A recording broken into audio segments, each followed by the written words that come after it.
Five Nights at Freddy's. The Silver Eyes. Chapter 4. Charlie and John were the last ones to the mall. When they pulled up, the others were gathered tight in a circle in front of Marla's car, as if sharing a conspiracy. "Come on," Marla said before they had walked all the way to the group. She was bouncing on the balls of her feet, as if she were ready to run for the door of the abandoned building.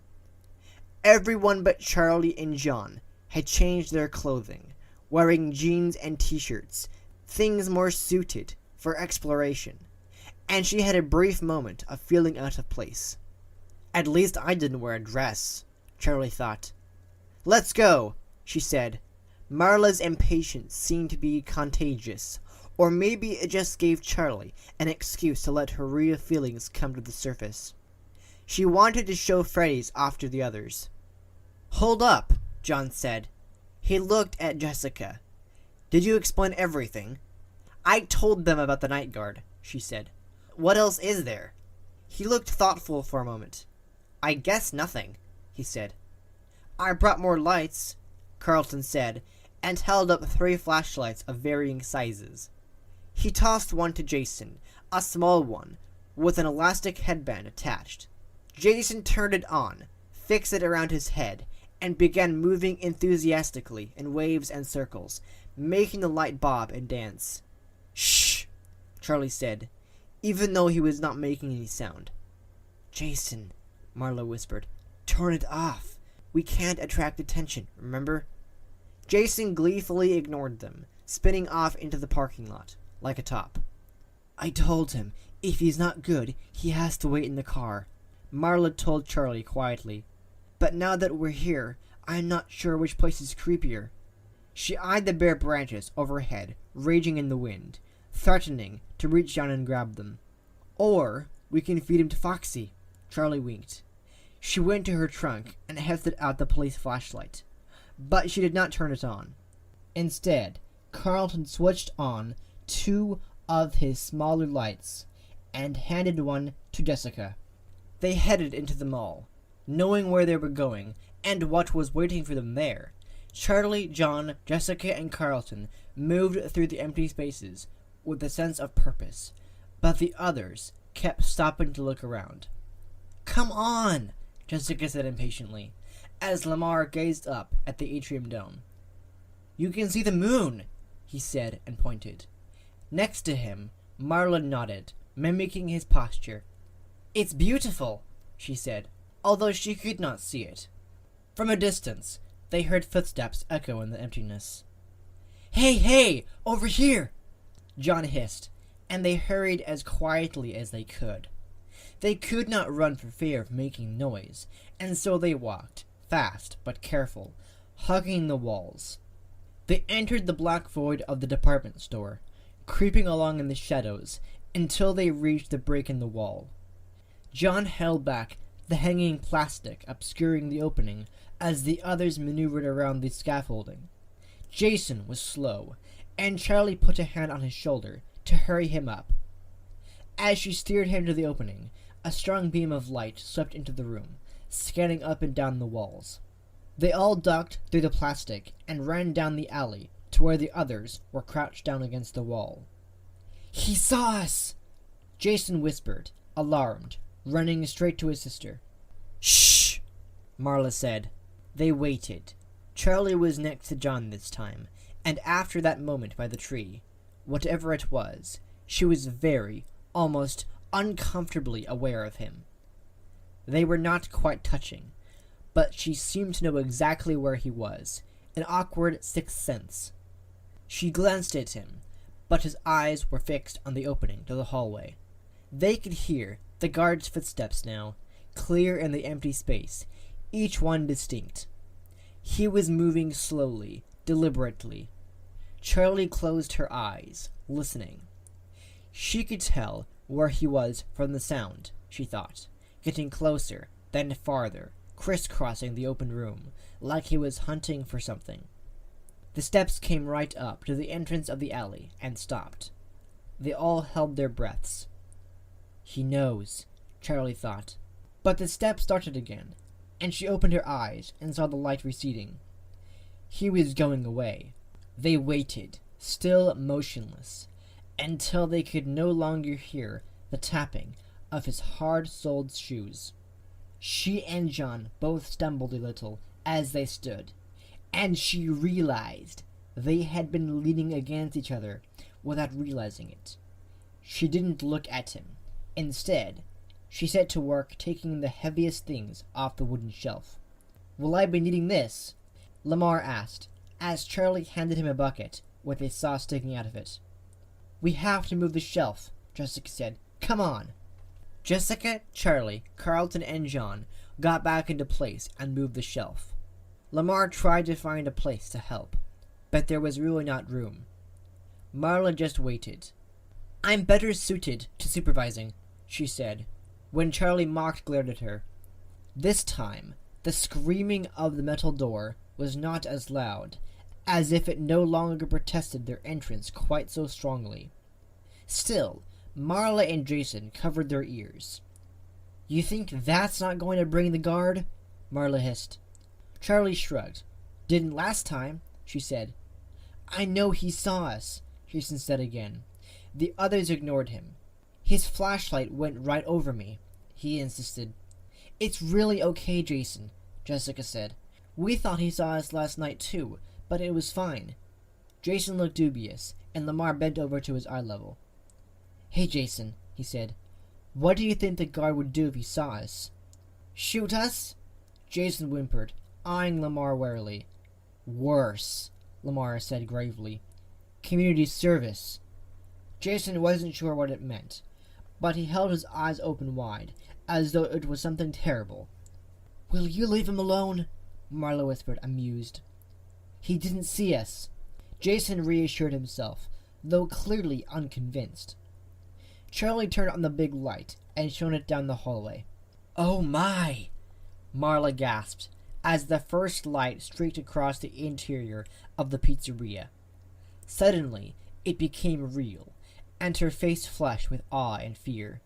They went in one by one.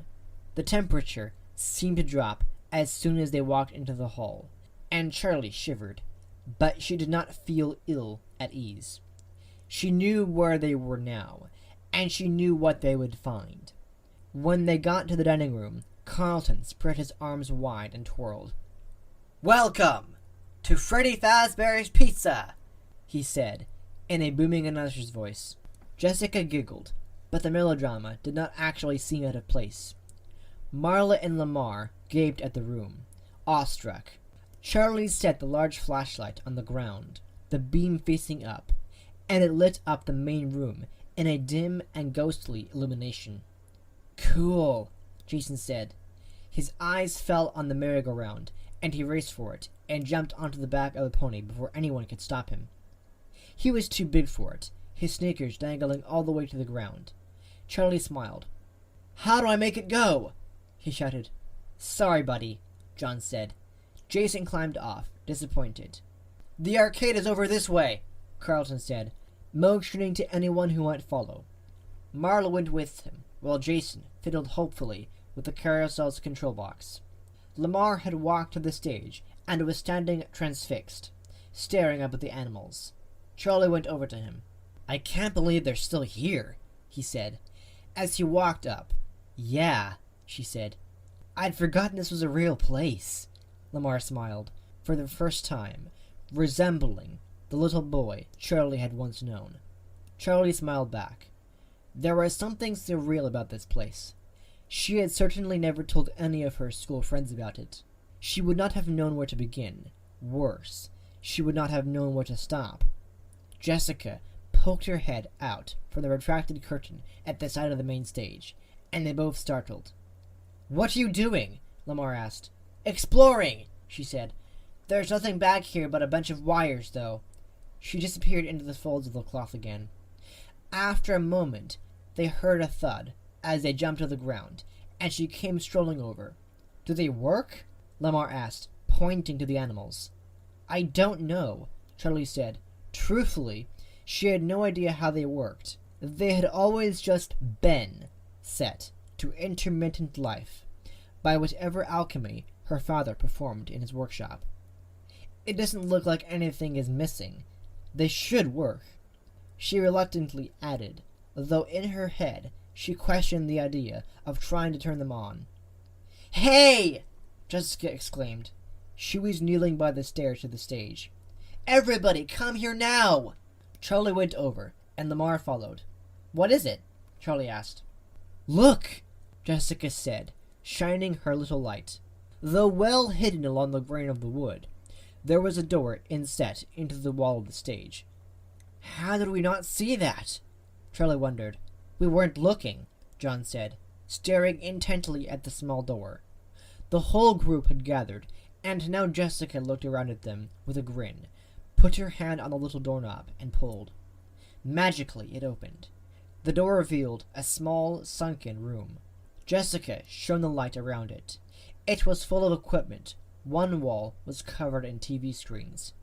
"Must be CCTV," Lamar said. "Come on." Jessica handed her flashlight to Charlie and swung her legs through the door.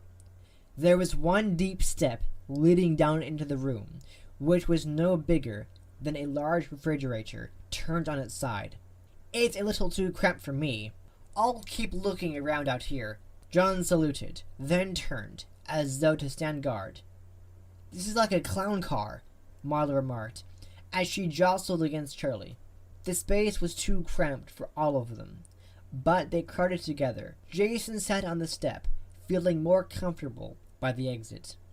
There were 8 of the television screens across the wall, each with its own little panel of buttons and knobs, and sticking out beneath them was a panel, almost a table, covered in buttons. They were large and black, unlabeled, and spaced in an irregular series. The other wall was blank except for a single large switch by the door. "What's this do?" Jason said, and put his hand on the switch. He hesitated, just long enough for someone to stop him, then pulled it. The lights came on. "What?" Carlton looked to the others frantically. They all stared at one another, in confused silence. Jason climbed up and poked his head out into the main room. "They're on out here too, some of them at least," he said, too loudly. "Why is there power?" Jessica whispered, reaching over Jason to pull the door closed again.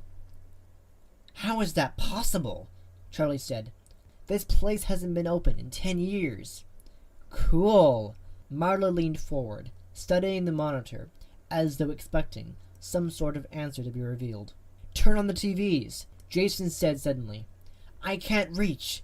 Jessica flipped on the first TV, and static crackled across the screen. "Nothing?" Charlie asked impatiently. "Just a sec." She twisted a dial, wiggling it back and forth until an image emerged. It was the stage, centered on Bonnie. The other animals weren't visible.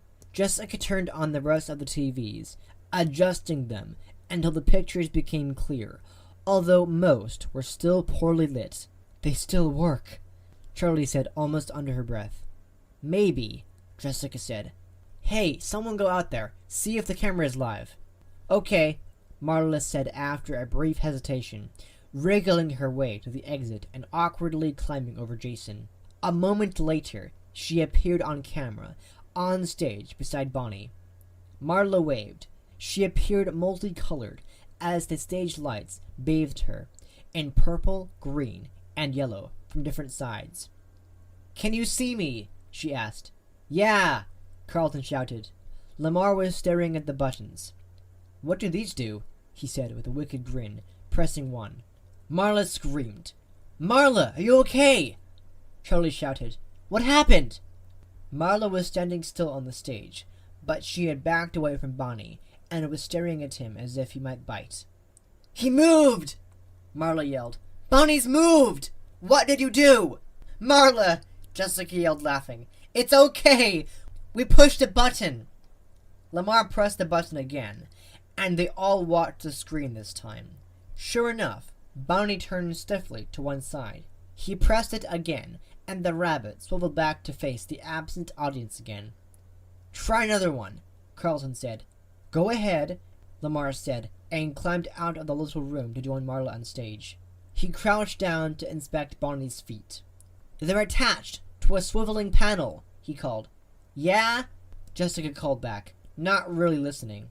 Carlton started pressing buttons as the rest of them watched the cameras. After a moment, Charlie left the room as well. "It's too stuffy in here," she explained. Jessica's perfume and Carlton's hair gel, both of which smelled nice enough out in the open, were starting to form a sickly miasma. She stepped out into the open to watch them experiment with the animals on stage. Most of the dining room was still dark. There were 3 colored spotlights suspended from the ceiling, aiming beams of purple, yellow, and green at the stage.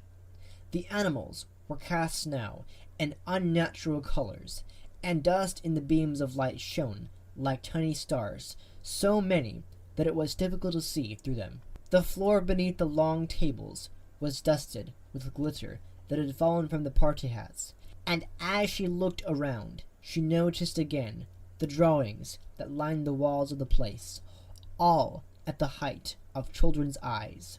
They had always been there, and Charlie wondered now where her father had gotten the first ones when the restaurant opened.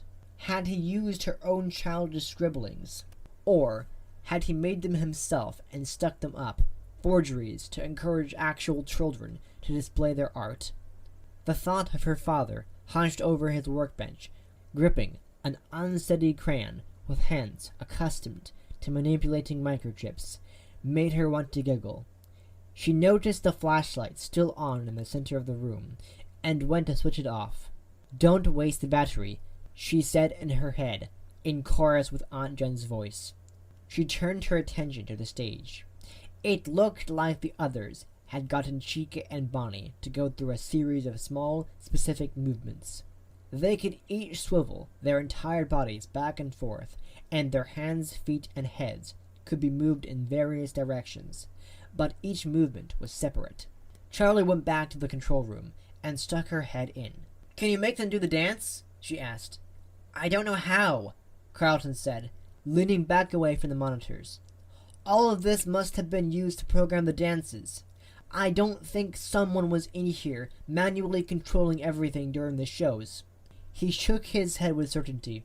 "That would have been impossible." "Huh," Charlie said. "Everyone quiet!"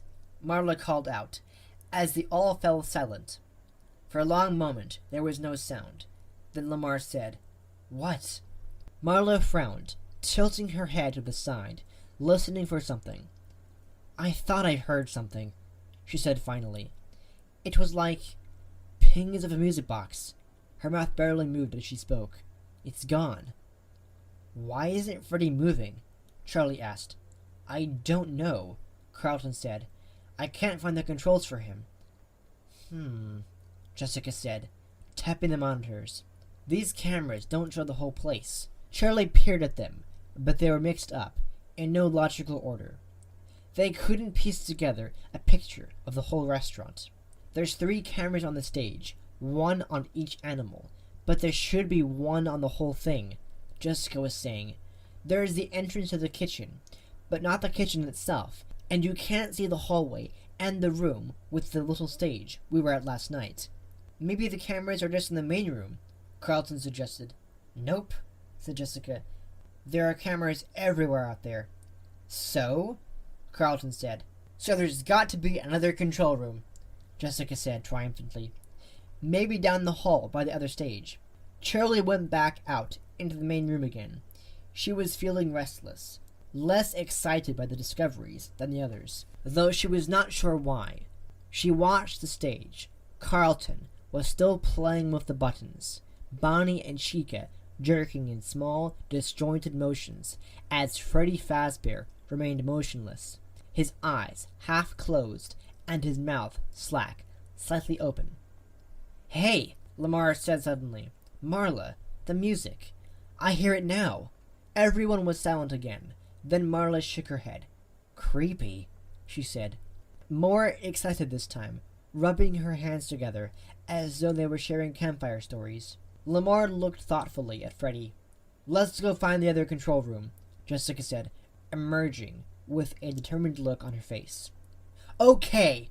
Marla jumped from the stage to join them, and they started scanning the rest of the stage, looking for a second door. "I'm staying in here," Jason called from the first room. "This is so cool!" Chica swiveled back and forth rapidly on the stage as he pushed her button repeatedly. Lamar went to join Jason. "Okay, my turn," he said, leaning on the door. He went in, not waiting for Jason's response. Charlie stayed where she was, still staring at Freddy. John came up next to her, and she felt a flash of irritation. She did not want to be cajoled into joining in the search. He stood there for a moment, looking at Freddy, then leaned in close to her and whispered, "I'm counting to 100. You'd better hide." Surprised out of her thoughts, she looked at him for a moment, her irritation broken. He winked at her, then covered his eyes. It was absurd, it was childish, and in that moment, it was the only thing she wanted to do.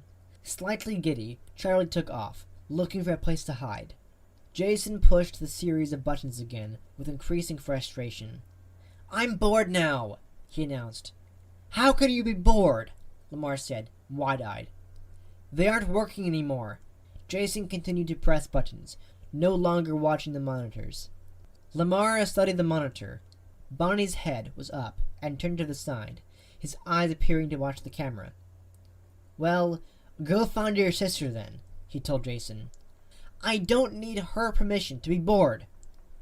Impatiently, Jason climbed up and out of the control room. "Everyone is so sensitive," Lamar muttered, suddenly realizing he was alone in the control room. He climbed out, but Jason was already gone. Jessica was leading the exploration party, heading toward the little stage they had discovered the night before. Marla looked back and saw Jason skipping to catch up just before they disappeared into the long hall. "Hey, be careful!" she called over her shoulder as Jason branched off in his own direction. Lamar caught up to the group and followed them on their way into the hall. The main dining room was empty now, though Jason could hear Charlie's and John's playful shouts echoing from the party rooms that extended off the main building. Left alone, Jason headed straight for the arcade. It was more dimly lit than the rest of the place, and without power, the arcade machines appeared as towering black monoliths in a forgotten graveyard. The air was stale and thin. Jason went to the nearest console and pressed a few buttons, some struck with age, but nothing happened. "Plugged in, duh!" He ducked behind the games to check. But even though the mounds of wires seemed impossibly tangled, it looked like they were plugged in. Maybe there's a switch for the whole room. He started checking the walls. There was no obvious switch, but as Jason scanned the walls, he became distracted by the children's drawings taped in clusters. Jason was too young to have any memories of his own from being at Freddy's. Even Hurricane itself was no more than a hazy set of impressions. But something about the pictures brought up a sense of nostalgia. They were all the same, really, the kinds of drawings he and every other kid had done. Figures with circles for bodies and sticks for arms, and a multitude of colors. Only a few details showed which figures were the animals. Chica with her beak, Bonnie with his ears. It seemed like there had been a bit more attention paid to the drawings of Freddy Fazbear. They were a little better. The children had been a little more careful to make the details right. Jason found himself looking at one drawing in particular.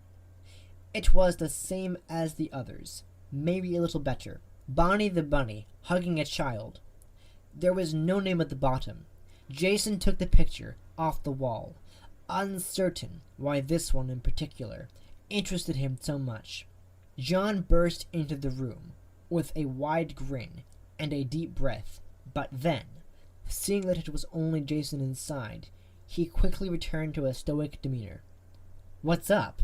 He nodded his head, playing it cool, then casually stepped away before silently returning to a sprint. "Playing hide-and-seek like babies," Jason thought. "I hope I never fall in love." He looked back down at the drawing and squinted as though not seeing correctly. The child was now facing away from Bonnie, Jason stared for a long moment. Wasn't he hugging Bonnie before?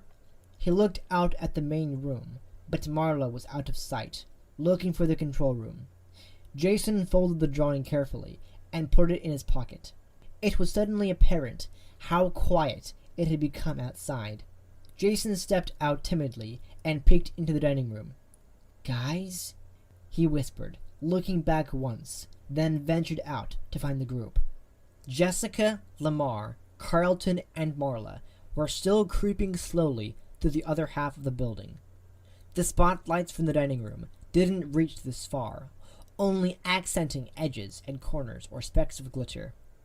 Jessica scanned the wall with her flashlight, looking for breaks in the plaster, and motioned to Marla to do the same. "We have to check for a hidden door," she said. "The last one wasn't really hidden," Carlton pointed out. "Yeah," Jessica conceded, but she kept her light on the wall, clearly not ready to give up on the hunt. They passed 2 bathrooms they had not noticed the night before. "Do you think the plumbing still works?" Carlton said. "I really need to pee." "What are you, 5 years old? I don't want to hear that." Jessica rolled her eyes and walked faster.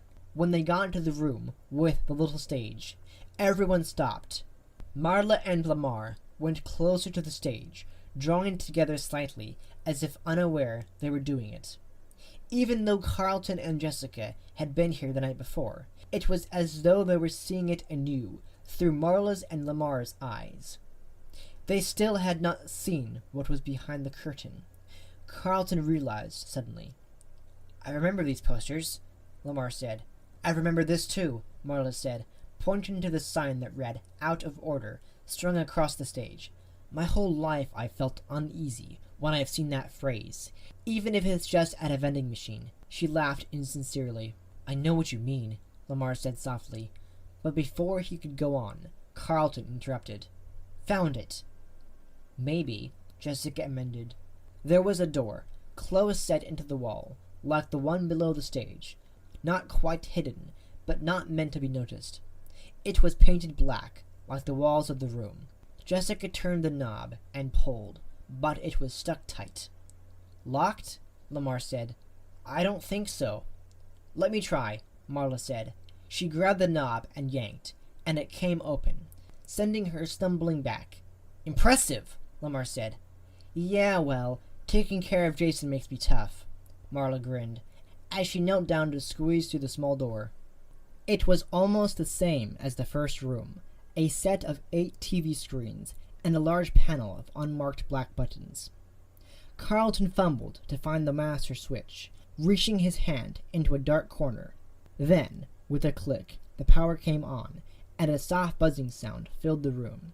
Rich, bizarre reds and blues began streaming in under the door from the stage lights outside. Jessica and Carlton began switching the televisions on. They fiddled with the knobs until they were showing pictures, though most were very dark. From here, they could see a long shot of the main stage, just as in the other room, but the rest of the cameras were showing other places and angles. While the first control room had only shots of the main dining room, here they could see into other areas of the restaurant, the private party rooms, which were set up with glittery decorations for events that would never happen. Hallways, an office, and even what looked like a storage closet. The room behind them was visible as well, the camera trained on the Out of Order sign, now lit with otherworldly shades, and the curtain behind it. On one screen, they could see Jason ducking back into the arcade. "Maybe I should go get him," Marla said, but no one responded.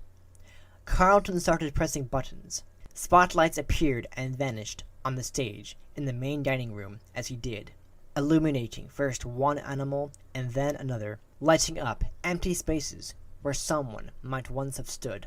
He flipped a switch, and it seemed for a moment that nothing happened. Then Lamar started laughing, pointing at one of the screens. The pizza decorations lining the walls were spinning wildly, as though they might leap off and go rolling away. "I forgot they used to do that," Lamar said, as Carlton brought them slowly to a halt. There was a large black dial to one side of the buttons, and Carlton spun it. But it seemed to do nothing. "Let me try," Lamar said. He elbowed Carlton to the side and pressed another button. There was a high-pitched whine. They all jumped, and it quickly faded to a static hum. Lamar pressed the button again, and the sound was gone.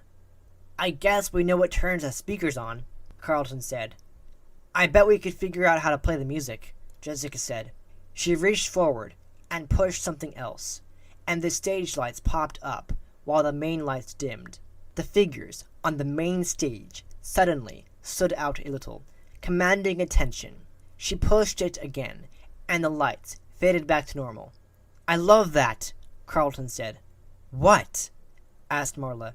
"Stage lights," he said. "One switch, and it's like a whole other world up there." Another button flickered the stage lights on and off in the room behind them, while another started and stopped the little merry-go-round, its tinkling music grinding too slowly, like the ride itself was trying to remember how the song went.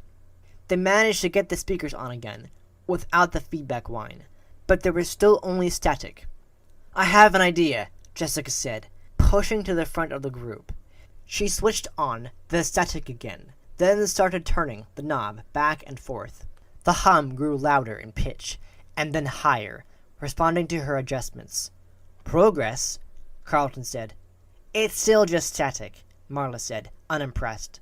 Jessica turned it lower again, then snatched her hand from the dial like she had been bitten, and punched the button, shutting the speakers off.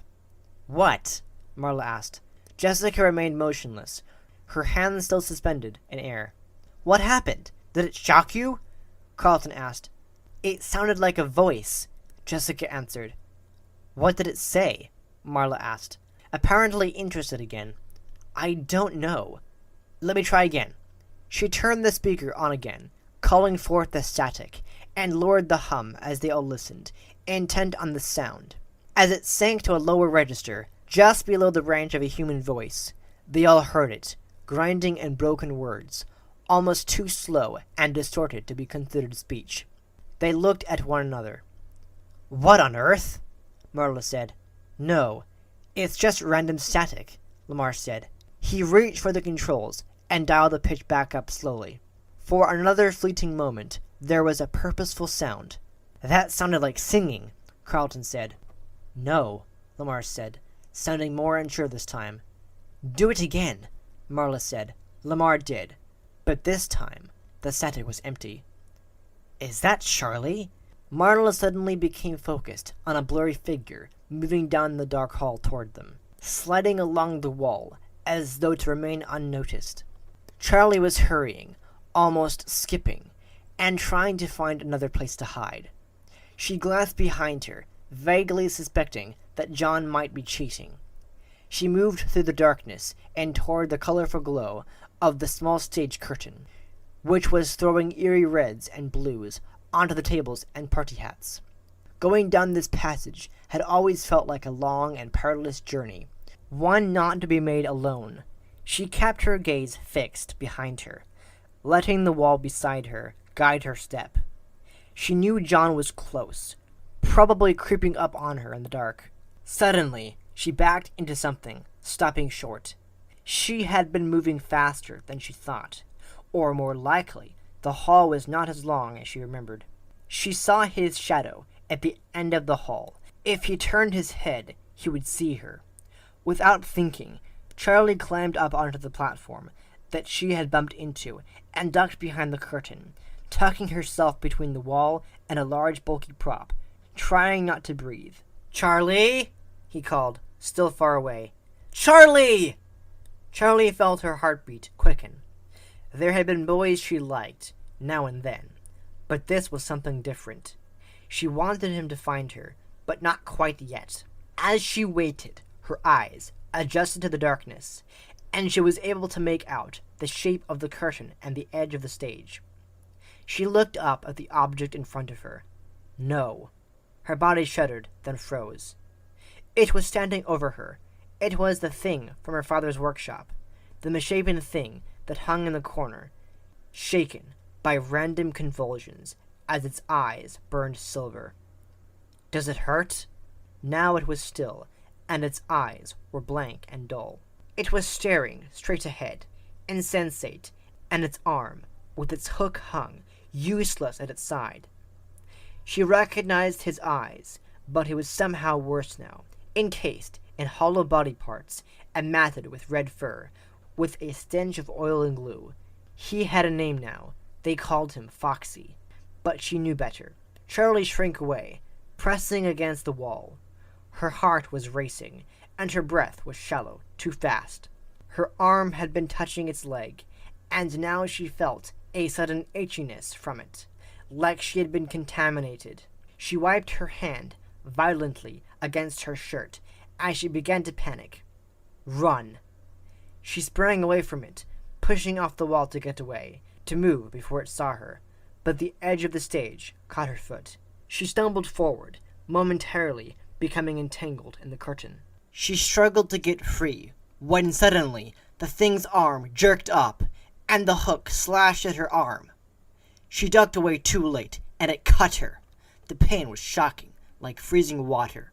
She tripped backward, and felt herself falling for long seconds, and then she was caught. "Charlie? Are you okay?" It was John. He had caught her. She tried to nod, but she was shaking. She looked at her arm. There was a cut above the elbow, almost 4 inches long. It was bleeding freely, and she covered it with her hand, the gaps between her fingers welling over as her own blood leaked through. "What happened?" Marla asked, rushing up behind her. "Charlie, I'm so sorry. I must have hit a button that caused it to move. Are you okay?" Charlie nodded, a little less shaky. "I'm fine," she said. "It's not that bad." She moved her arm around experimentally. "See? No nerve damage," she said. "I'll be fine." Carlton, Jessica, and Lamar came hurrying out of the control room. "We should take her to the ER," Carlton said. "I'm fine," Charlie insisted. She stood up, refusing John's help, and braced herself on the stage for a moment. She heard her Aunt Jen's voice in her head. "How much blood have you lost? You don't need to go to a hospital." She could move her arm just fine, and she would not bleed to death from this. She felt dizzy, though. "Charlie, you look like a ghost," John said. "We need to get you out of here." "Okay," she said. Her thoughts were scattered, and the injury hurt less than it should have. She took deep breaths as they headed for the exit, grounding herself. John handed her a piece of cloth, and she put it to the cut to slow the bleeding. "Thanks," she said, looking at him. Something was missing. "Was that your tie?" she asked, and he shrugged. "Do I look like a tie person?" She grinned. "I thought it looked good on you." "Jason!" Marley yelled as they passed the arcade. "Move it, or I'm leaving you behind." Jason ran to catch up. "Is Charlie okay?" he said anxiously. Marla caught her breath and put her arm around him. "She's fine," she reassured him. They walked briskly down the same corridor that they entered through. Jason looked back as he was being guided out, studying the pictures on the wall once more before losing sight of them. The colored lights from the stage were fading, and the flashlight was throwing shapes and shadows on everything, making the drawings difficult to see. But Jason could swear he saw the figures moving in the pictures. They all hurried back through the empty building and out of the parking lot, not keeping watch for the guard. When they made it to the car, Lamar, who had grabbed the big flashlight, flipped it on and shone it at Charlie's arm. She looked down at the cut. "Do you need stitches?" Marla asked. "I am so sorry, Charlie." "We were all being careless. It's not your fault," Charlie said. She knew she sounded annoyed, but she didn't mean to. Her voice was tight and clipped with pain. The shock had worn off, but that meant the wound had begun to hurt. "It's fine," Charlie said, and after a long moment, the others gave in somewhat reluctantly. "We should at least get you some stuff to clean that up and bandage it," Marla said, wanting to do something to atone, however small.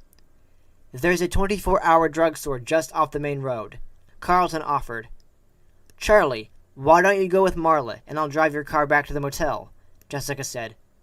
I'm fine, Charlie protested half-heartedly, but she handed Jessica the keys. You're a good driver, right? Jessica rolled her eyes. People from New York know how to drive, Charlie. John lingered a moment as Charlie was getting into Marla's car. She smiled at him. I'm fine, she said. I'll see you tomorrow. He looked at her like there was something more he wanted to say, but he just nodded and left. Okay, Marla said. To the drugstore! Charlie twisted in her seat to look at Jason. Did you have fun? She asked. The games don't work, he said, obviously preoccupied. The drugstore was only a few minutes away. You stay in the car, Marla commanded to Jason as they pulled to a stop. Don't leave me out here, Jason pleaded. I told you to stay, she repeated, a little confused by the fear in his voice. He didn't answer, and she and Charlie headed inside. As soon as they were gone, Jason pulled the drawing out of his pocket. He held it up under the faint lights of the parking lot to examine. It had not changed back. Bonnie the bunny was reaching toward a child who was facing away from him. Curious, Jason scraped at the crayon lines with his fingernail. The wax came off easily, leaving its trace on the paper. As soon as Marla passed into the fluorescent-lit, air-controlled drugstore, she sighed and put her hands to her temples. Oh, he's such a little brat, she said. I like him, Charlie said honestly. She was still using John's tie to stanch the bleeding, and now, in brighter light, she peeled it back to see the cut. The bleeding had almost stopped. It was not as bad as it had first appeared, though the tie was irreparably ruined. Hey, she said, how come you brought Jason anyway? Marla didn't answer right away, setting her sights on the first aid aisle and heading for it. Here we are, she said. What do you think, Gauze? Sure, but don't call me Gauze. Charlie leaned into Marla, but was ignored. Antiseptic? Marla continued, grabbing the items. The thing is, she said, so Jason's dad and our mom have been married since before he was born. I mean, obviously. And they're probably getting divorced. I know about it, but Jason doesn't. Oh no, Charlie said. They're fighting all the time, Marla went on. And it scares him, you know? I mean, my dad left when I was still a little kid, so I grew up with that. I was used to it.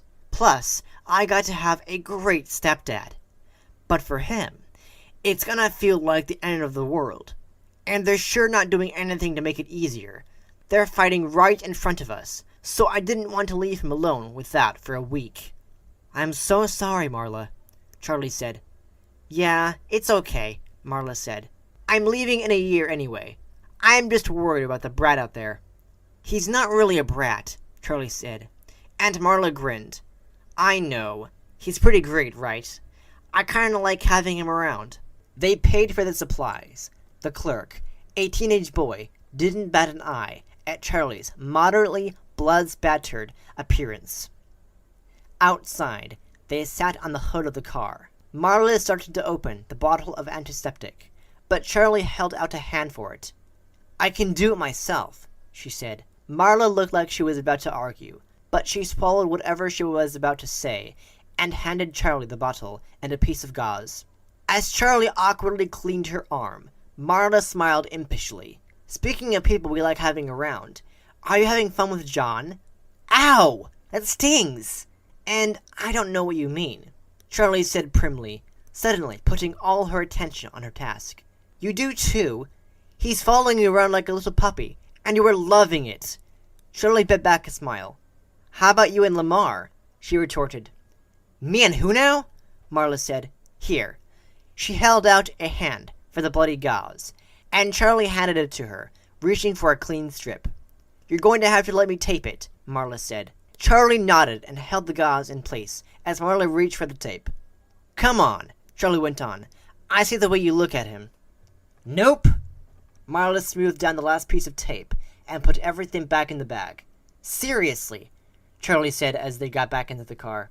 You're adorable together, and your names are anagrams of each other. Marla and Lamar. It's meant to be. Both laughing, they headed back to the motel.